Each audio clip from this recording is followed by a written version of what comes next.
எசேக்கியேல் 36 படிக்கும் போது என்ன படிச்சோம்னா, வார்த்தைகளையும் கட்டளைகளையும் உங்களுக்குள்ள எழுதி அதை எப்படி செய்யணும்னு சொல்லுவே இல்லை, செய்ய வைப்பேன். ஓகே, ஒரு super natural compulsion, super natural push.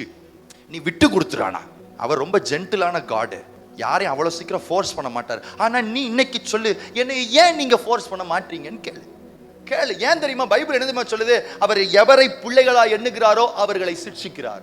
உரிமை.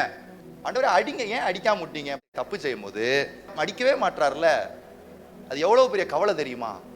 சப்புன்னு அடி வாங்கிடணும். மட்டாய் தண்டிக்கிறவர் அடிக்கணும் அவன், அப்பதானே உரிமை இருக்குன்னு அர்த்தம். என் பிள்ளை சேட்டை பண்றான், பண்ணிட்டு போறேன், மேல இருந்து தவறான், பண்ணிட்டு போறேன், ஏதாவது இப்படி, இதுக்கு பேர் அப்பனா? பக்கத்துல இதுக்கு எதுக்கு நான் அப்பனா இருக்கணும்? நான் ஆண்டுகிட்ட சொல்லு, நான் உரிமையை தரேன், நீங்க அடிக்கணுமா அடிங்க, என்னை சேர்த்துக்கணுமா சேர்த்துக்கங்க, எப்படி இழுக்கணும் இழுங்க, தயவு செஞ்சு அடிங்க, பக்கத்துல போய் தயவு செஞ்சு அடிங்க, விட்டு போயிடாங்க.